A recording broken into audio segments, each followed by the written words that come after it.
Hi everyone, this is Chris Reimer, author of the book Happywork, which debuts February 17th, 2015. We're 127 days away, I guess.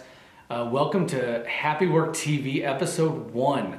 I suppose I should thank Gary Vaynerchuk for inspiring me to communicate with people via video. I used to do videos every once in a while. I've never done a video series like this. My goal is 100 episodes. And to me, that sounds like a lot. Of course, he did, I think, 1,000 wine libraries. To me, it sounds like a lot.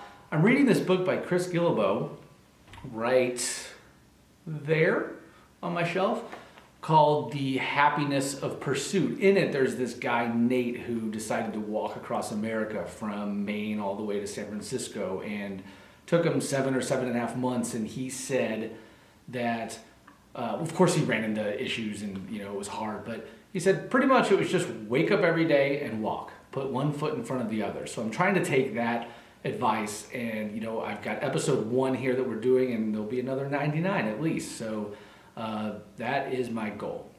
So I previously had talked a little bit about what goes on in this book. I've written a piece of fiction. It's a business parable about a horrible company, one of the worst companies in the world that you could possibly imagine working for.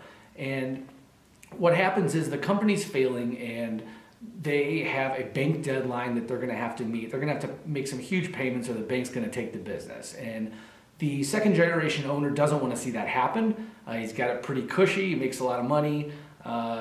Takes a lot of the money for himself. Doesn't really treat the employees super well, and he doesn't want to see this happen. His father had started the business, and he really doesn't want to see his family's legacy tarnished. So once the bank makes their threat, their 30-day threat, he calls in a turnaround specialist, and he's one of my main characters, Sam Maslow. And Sam comes in. Sam is really, really good at what he does, and he really has never failed. He's very good at compartmentalizing people in situations. One of the main tools in his toolbox is often layoffs or restructuring. He gets the job done. He turns red into black, and it's what he's really good at. It's what he's paid to do. So unfortunately, the company that I've created in this book, Venori Incorporated, is a different kind of company. It doesn't go well for Sam. You can expect a little bit of drama as the weeks unfold, as he's trying to figure out what's wrong with this company. And he can't figure it out, and the people that work there really don't want him to figure it out.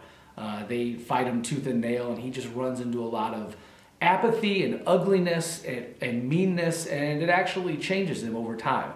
What ends up happening in the end is he and the owner kind of see the light, without giving too much away, but they create a series of commitments. It's like a work code of conduct. And so they create a series of commitments that employers are going to make to employees, that the employees are going to make back to the employer. So it's not just all on management. It's also the rank and file employees are going to have some responsibilities here too. There's a list of commitments, a short list that they'll jointly make as well.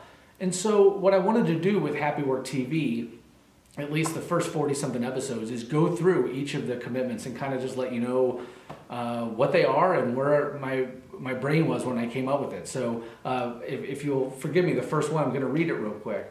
Actually, the first category is called respect for the work process. And the commitment says, first and foremost, I will not ask my employees to do anything I would not be willing to do myself. And I will not create rules that I cannot follow myself.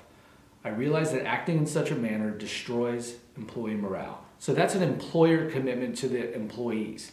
And so you've all had this happen before at work, where the boss is preaching something and then they can't act on it themselves.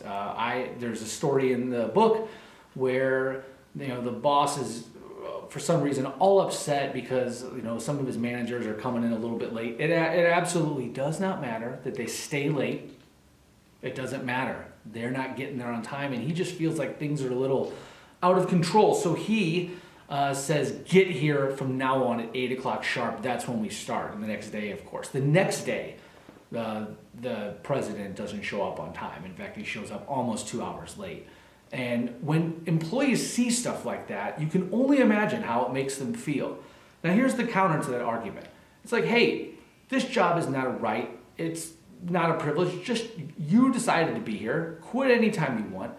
show up when you're told to show up, right? Well, I'm sorry, that's not how things work. And when I say things, I mean people, I mean human beings.